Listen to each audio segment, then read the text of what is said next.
पापा कहते हैं कि मैं हमेशा अपने भक्तों के साथ रहना चाहता हूँ। मैं उनका सच्चा प्यार और विश्वास पाना चाहता हूँ। मेरे पास लाखों करोड़ों की संख्या में भक्त शिरडी आते हैं। हर कोई कुछ ना कुछ मांगता रहता है। मुझे तलाश है ऐसे भक्त की जो कहे कि बाबा मैं सिर्फ तुम्हारे लिए आता हूँ। बाबा मैं तुमसे प्यार करता हूँ। मैं तुमसे कुछ नहीं मांगता बाबा, सिर्फ तुम्हारा प्यार चाहता हूँ। मेरे बच्चों, मैं तो एक फ़कीर हूँ, मेरा कोई नहीं प्यारे भक्तों के सिवा।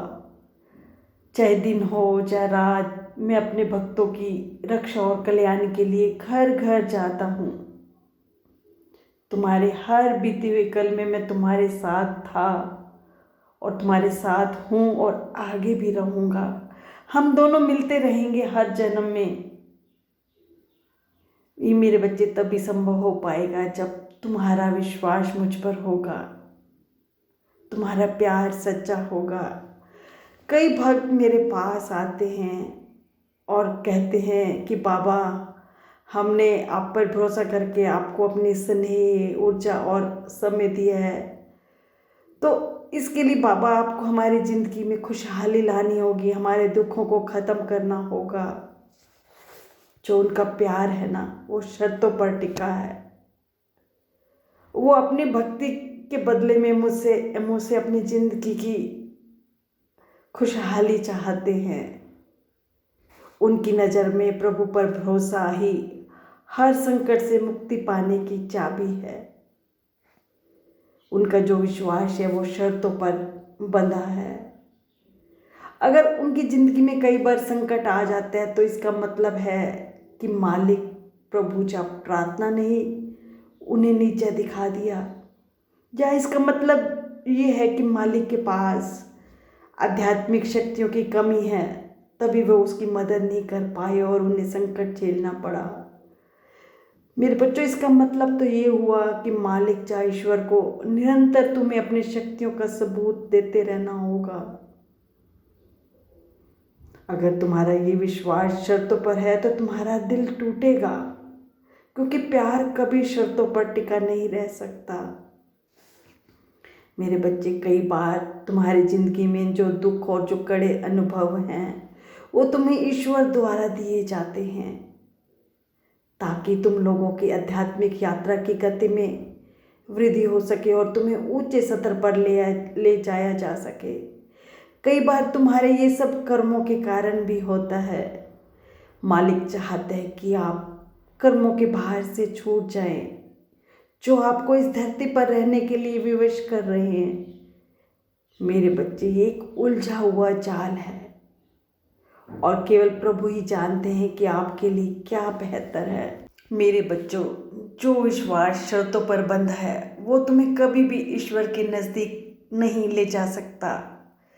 मैं तुम्हें एक विश्वास का दूसरा रूप बताता हूँ जो तुम्हें ईश्वर के नज़दीक ले जाएगा और तुम्हें अपने दुख महसूस ही नहीं होंगे। वो विश्वास है अनुग्रह के साथ समर्पण। मैं इस विश्वास की परिभाषा भी नहीं दे सकता बच्चे। ये तो एक घास के तिनके से भी पतला और बरगद के पेड़ की जड़ों से भी कहीं मजबूत है। जिस भक्त में ये विश्वास होता है तो उस भक्त पर ईश्वर भी अपना कहर बरपाने से पहले सोचता है।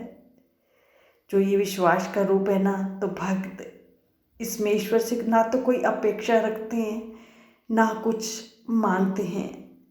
जब भी कोई संकट के क्षण आते हैं तो भक्त मानकर चलता है कि जो कुछ भी हो रहा है प्रभु की इच्छा से हो रहा है। भक्त के आसपास कितना भी दुख क्यों ना हो, उसे विश्वास होता है कि प्रभु उसे कुछ अनुभव देना चाहते हैं।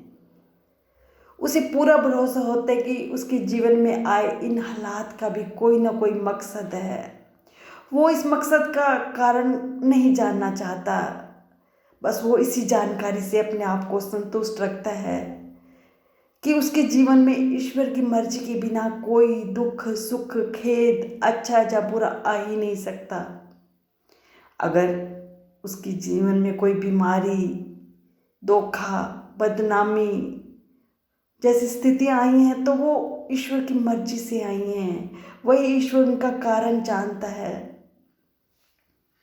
जो इस तरह अपने ईश्वर पर विश्वास रखते हैं तो उनकी हर सांस, सोच, कर्म, प्रतिक्रिया, कर्म व जीवन आदि वो सब मालिक पर छोड़ देते हैं। वो अपने जीवन के हर एक एक पल को बेहतर तरीके से जीते हैं, क्योंकि वो बिना किसी उम्मीद, सुरक्षा या दिलासे के सारे नतीजे ईश्वर पर छोड़ देते हैं। मेरे बच्चों, ऐसा विश्वास ईश्वर के नज़दीक तुम्हें लेकर जाएगा। ये ऐसा विश्वास है कि तुम ईश्वर से किसी पुरस्कार या दंड की अपेक्षा नहीं रखते। तुम सफलता, असफलता, दुख और प्रसन्नता से भी ऊपर उठ जाते हो। जब तुम्हारी जिंदगी में दुख आते हैं तो उन दुखों को भी तुम बहुत आसानी से सह लेते हो, क्योंकि तुम्हें प्रभु पर पूरा विश्वास होता है। और ऐसे भक्त सिर्फ प्रभु से हिम्मत मांगते हैं। उनकी प्रार्थना में हिम्मत होती है, प्रभु से नाराज़गी नहीं होती।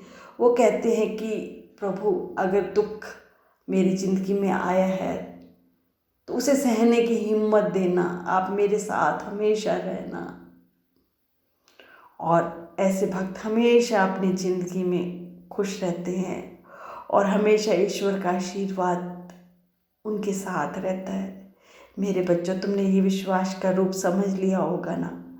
तुम अपने अंदर ऐसा विश्वास लेके आओ, मेरे लिए ऐसा प्रेम लेके आओ, फिर हम हमेशा एक साथ रहेंगे।